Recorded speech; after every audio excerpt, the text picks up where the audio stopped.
Hello and welcome to Inside Iraq. I'm Jassim Azzawi. The looting of the Iraqi museum in 2003 traumatized the nation and sent millions of Iraqis into deep despair. Watching broken priceless artifacts strewn on the floor of the museum, many Iraqis felt that the soul of the country has been smothered. It will be many years, conceivably never, when all stolen pieces are recovered. And no one should minimize the loss of the experts of Iraq's ancient civilization who had to flee the country for fear of assassination. So whose responsibility is it to ensure the safe return of Iraq's stolen treasures? Iraq's National Museum has reopened nearly 6 years after it was looted and vandalized in the aftermath of the 2003 US-led invasion. The reopening came against the advice of Iraq's own Culture Ministry, which warned of inadequate security.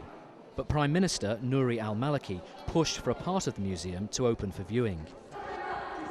The ransacking of the museum in 2003 became a symbol of the chaos and anarchy which took hold in Iraq after the downfall of Saddam Hussein. More than 15,000 artifacts and works from its collection of antiquities and art were stolen. Experts believe many of them were smuggled out of the country and put on sale. Critics accuse the US Army of gross negligence as its troops did nothing to stop the pillage that went on for days. Iraqis were further outraged when a US tank blasted a hole in the wall of the museum.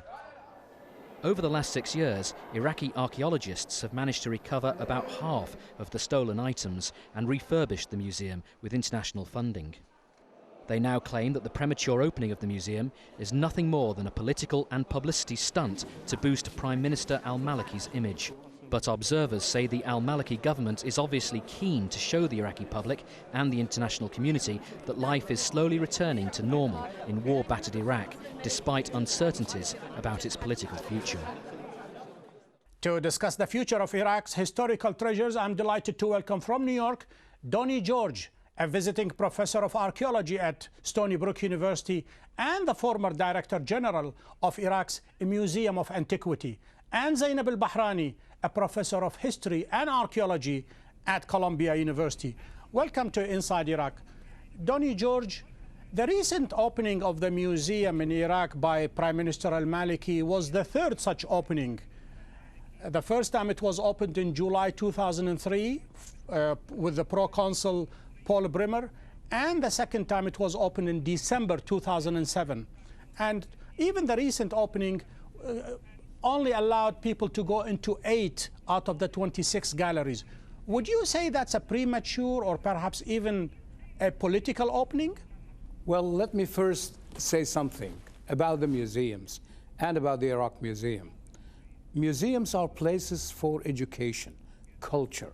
We have people there, children, families, students, all kind of people come and educate themselves with that deep history and excellent material that is in this museum. This did not happen. What happened was, yes, it was opened one day, and for your information, it was closed and no one goes into the museum now. So the museum is not opened. It was just a show of one day. And this museum with several galleries open, it's not the whole collection of the museum. So I believe, yes, it's a kind of political show that that happened there. I don't have any other comment because I believe these cultural institutions, educational institutions, should not be treated like this. It was against the advice of advisor from the Ministry of Culture, Zainab al-Bahrani. They told Al-Maliki the museum is not ready, just like Donnie George said. But the Ministry of Tourism, apparently they wanted to make some hay out of this. Do you think this squabbling serves the Iraqi museum and even the Iraqis? I don't think that the squabbling serves the Iraqi museum or the Iraqis or our cultural heritage at all. To me, the biggest problem with this opening was not so much that they used it for public relations. I think whatever the government does for its own public relations is its own business. But with regard to the museum, the great pity is that they put the artifacts at risk. It's quite dangerous to take objects that have been in storage for such a long time and to drag them out into the galleries without following the protocol. In museology and curating, we have certain rules and regulations that we go by, and we use those in the Iraq Museum, as other museums all over the world use them and adhere to them. And the reason that we have them is in order to protect the artifacts. And in terms of conservation, it's actually very dangerous to the artifacts to do this.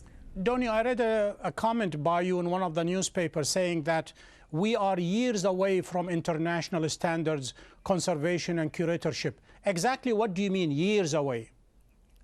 Well, to tell you the truth, 30 years of ruling during Saddam's period, over 10 years of sanctions, had cut off the Iraqi archeologists and Iraqi people who work in the museum from outer world. A lot has been changed. A lot has been changed in methods of displaying material on conservation material. So this is how, when I was in office there, and even now, we push so much to train the Iraqi archeologists who are in the museum or in other parts of the State Board of Antiquities to try to bring them to the international standards that are now all over the world, because they are the ones who will deal with those antiquities in the museum. They should be in those international standards so that no harm will be done. You see, one very simple thing, we used to just touch the material with our own bare hands. This is not happening now in any museum in the world. You have to have special kind of gloves to handle any piece of antiquity. So this is very, very simple thing. We did not know in Iraq. So it is a very important issue that we should train the Iraqis how to deal. They know they are so eager, but there are some very important scientific methods to deal with these antiquities, because they are treasures from thousands of years in our hands. We have to take care of them the best way. Zainab al-Bahrani, Doni George is lamenting the fate of these priceless artifacts simply because people are touching them. Why don't you tell us about your experience in Babel in dealing with American forces there? Exactly what happened? Well, the Americans decided to take Babylon, one of our most important archaeological sites, one of the most important archaeological sites in the entire world, and they turned it into a military base that housed thousands of troops. They built a helicopter pad by bulldozing the archaeological layers and paving them over, compressing the earth. Helicopters were flying in and out between the palace of Nebuchadnezzar and the theater of Alexander the Great. So really completely destroying so much of the archaeological layers of ancient Babel. So this was really a disaster. And we had a terrible time arguing with them and trying to get them to close the site and remove the military base from the site.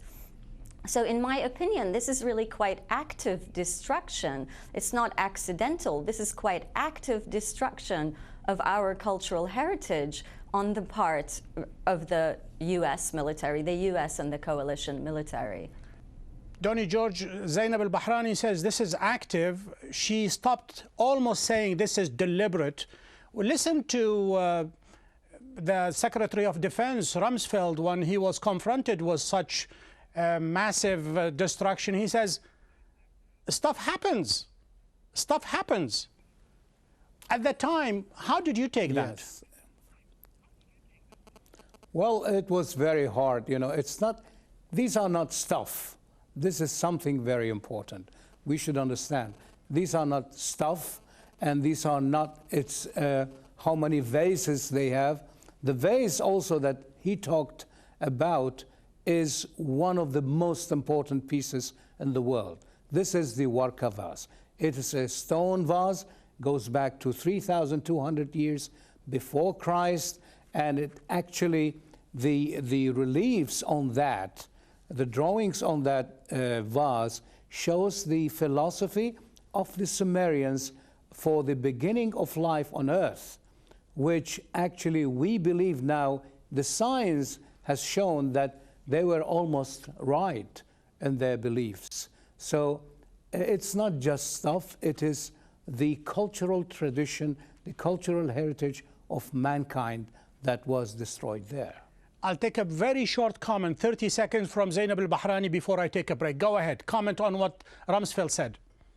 Yes, the Uruk vase, I think what Ramsfeld said is completely ignorant and Philistine. The Uruk vase is one of the most important works of art in the history of the world, not just in the history of Iraq. It's the oldest narrative representation that we know of from anywhere. So Ramsfeld just showed his own ignorance and lack of education when he made that ridiculous remark.